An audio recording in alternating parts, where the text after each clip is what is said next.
উৎসব বাধা দেওয়া হয় তাহলে তাদের একটা ছাগল কেনার টাকাও হয় না। এই কর্মসূচি আগামীকাল যদি বাধা দেওয়া হয় এর থেকে দ্বিগুণ দ্বিগুণ।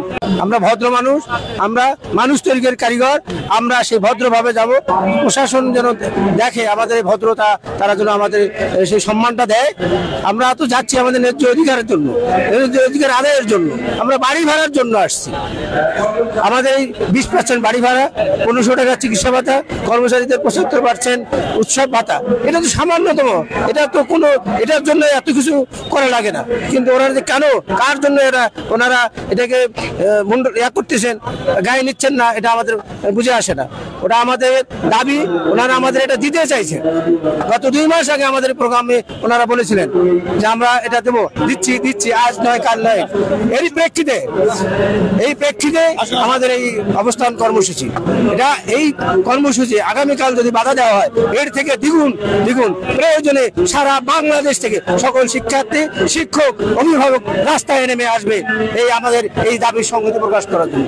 ইতিমধ্যে আপনারা দেখছেন যে সারা বাংলাদেশের ম্যাক্সিমাম রাজনৈতিক দল, ছাত্র সংগঠন, বিভিন্ন ব্যক্তিত্ব, বিশিষ্ট ব্যক্তিত্ব আমাদের সাথে সংহতি প্রকাশ করে তারা বক্তব্য দিয়েছেন যে এটা তাদের ন্যায্য দাবি, তাদের ন্যায্য দাবি আজকের মধ্যেই দেওয়ার জন্য। এটা ইচ্ছা করলে অল্প সময়ের মধ্যে দেওয়া যায়। এটা একটা খালি কলমের খোঁচা, বেশি কিছু নয়। এই জন্য আমাদের যৌক্তিক দাবি আগামীকাল দুপুর 12টার আগেই যেন আমাদের প্রজ্ঞাপনটা দেওয়া হয়, না হলে পরিস্থিতি অন্যদিকে যাবে। সেটা দায় দায়িত্ব সরকারকেই নিতে হবে। 75% উৎসব ভাতা, 20%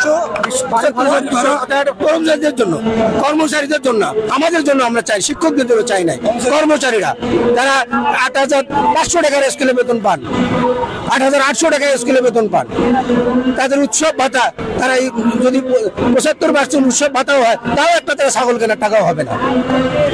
আমরা এই জন্য চাইছিলাম যে একটা কর্মচারী যারা একটা মানে উৎসব ভাতা যেন তারা একটা কিছু করতে পারে, ঈদের জন্য একটা আনন্দ ভাগাভাগি করে তারা করতে পারে, আমাদের সাথেও তারা যেন আনন্দ ভাগাভাগি করতে পারে। আমাদের এখন 50% দেওয়া হয়, ওদেরকেও 50% দেওয়া হয়।